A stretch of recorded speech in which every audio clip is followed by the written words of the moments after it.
to talk all about dragon books.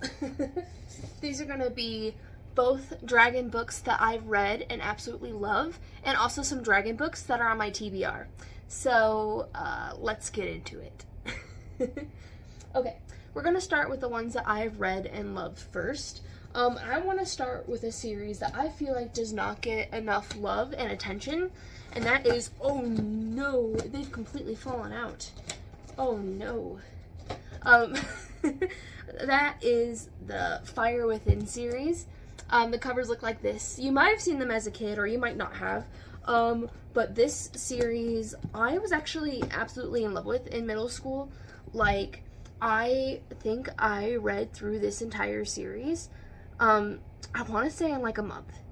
Like, this basically follows David, and he rents a room in this grandmother, granddaughter, like, house shop thing, and they make clay dragons. And they make a clay dragon for him that's holding a pencil because he's a writer and he's trying to finish his book. And this little clay dragon has magic and ends up coming to life and helping him write his book. And there are actually quite a few books in this series. There's The Fire Within, Icefire, oh my god, these are completely out of order now. Firestar, Fire Eternal, Dark Fire, Fire World, and then The Fire Ascending. They completely all fell out of the box. But I want to reread these books so bad, which is why I own them, because originally I read them through my school library. So, owning them means that one day I can really just indulge my inner child and do a huge reread. Okay, next. This popular dragon series you guys probably do know. And that is the Eragon series. I adore Eragon, and I reread it as an adult already, and it still holds up. The world building in this is amazing. The dragon writing in this is top tier. Like, I love just the general world of this book. I really want to do another reread because I haven't read Murtagh yet. So, Murtagh is on my TBR. Where is it? There it is. So I kind of want to reread Eragon leading up to my first time reading Murtagh. And maybe I'll do like a little reading blog for it when I do that and post it as a YouTube video, because I've missed this series so much. Okay, moving on to the next one. This is a more recent read, but it's an older series, so I think it fits into this spot of the video perfectly. And that is the Dragon Riders of Pern series. Now, this is an omnibus with 3 books in it in one, and so I've read the first 3 books of this series. However, I don't know if I want to continue this series because I love the first 2. The last one I enjoyed up until the halfway point, and then it got very, very boring. And what do I mean by this? I mean, and this is a slight spoiler for, what was it called? The White Dragon. Halfway through, I believe the main character, he gets pretty injured, and so he kind of goes on this, like, he goes to the beach, and they almost do, like, this rest and relaxation thing, but they end up building, I want to say, a whole settlement on this beach, and the second half of the White Dragon is just them building this settlement. So I was not into that. I was not into that, and it made me hesitant to continue the series, so we'll see if that happens. I don't know. Anyway, moving on to the next one. I also really love the Fourth Wing series.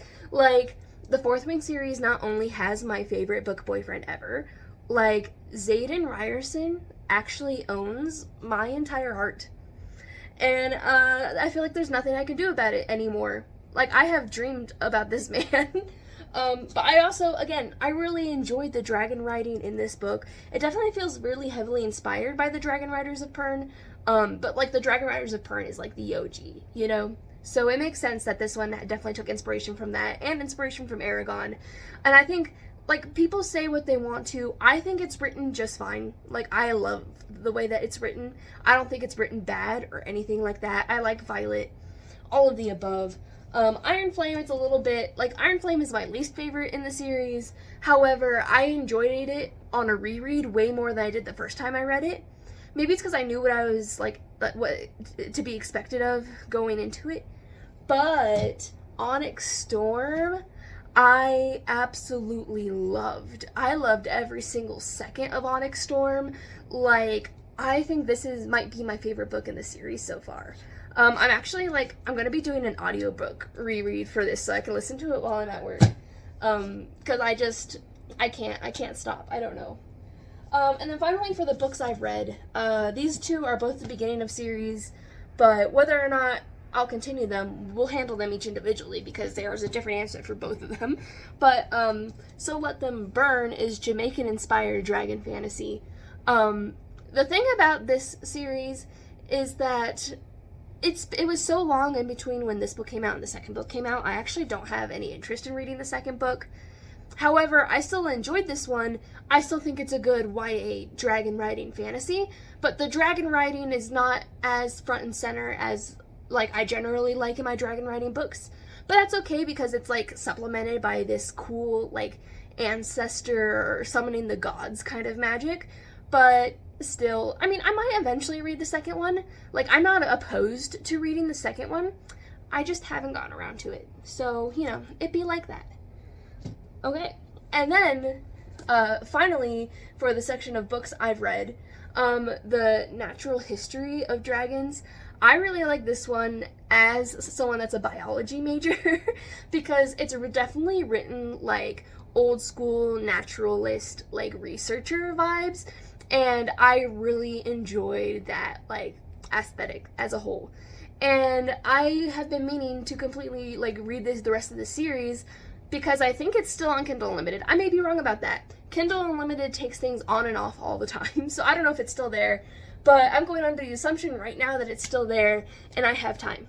So, yeah, I do plan on getting around to reading more of this, especially because it's a woman researcher where women were usually barred from being researchers, so she's kind of, making headway, and it's written, memoir style. Her, thinking back to her very first exploration where she studied dragons, which is great. It's like a memoir you would read in that world, which is fantastic.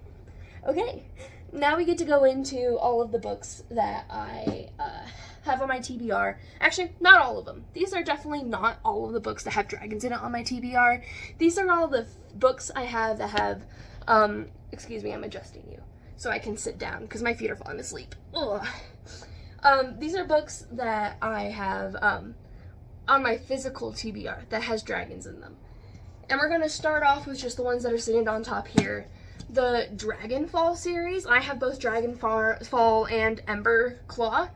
I love the cover of these, and when I was buying them, I saw that they were these special editions with the sprayed edges, and I thought they were gorgeous. And I was like, well, since there's a high chance I'm gonna like it because it has dragons in it alone, I decided to bite the bullet and buy these. I don't know 100% what this one's about. I want to say these have dragon shifters, but still, super interesting. On a similar note, Fireborn, I think, is another. I want to say this is Dragon Riders too. It's either Dragon Riders or Dragon Shifters. It could go either way. So I guess I'm kind of going into this one a little bit blind too. I can't remember if this one's YA as well, but again, all I know is it has dragons in it, and that's good enough for me, and I've heard from lots of people that this series is really good. So I'm really excited to get to this eventually, when the wheel deigns to pick it for me, Okay, the final one I have to make a disclaimer for, because after it was, released, there was a lot of, mixed backlash for it. So I do want to say that I got this book from my Fairy Loot subscription box, so I didn't know that this was the book I was getting. However, since I already own it, I am still going to read it. And I am still going to hold my own opinion for whether or not I think the issues in it are, handled poorly or not. It's going to be my own opinion. So I'm going to keep an open mind to it, because sometimes the book talk controversies are not always correct. But anyway, that is Firebird. I I was really excited when I got this in because I, again, saw the dragon. I love the sprayed edges on this one. It's really only this side, but I like the like design as a whole. I think one of these has the dragon. And so I want to give this, like, I want to give this a try. And I can't resist a dragon riding. Anyway, that is my video of dragons. Just a little short one. You know, just getting into the fall mood. And I feel like with like the lady night aesthetic being a big thing, I feel like dragons are also kind of falling into that category. I would love to read some like lady night books though, not gonna lie. But you know, my TBR is kind of in charge of itself right now. So we'll see. But yeah, that's what my dragon book collection looks like. I definitely, again, have more books on my TBR besides these that have dragons on them, but they're all through Kindle Unlimited, and so those can kind of be hit or miss, you know, but here's to hoping. I'm hoping the wheel will pick for me some dragon books soon, because I miss them. Okay, goodbye.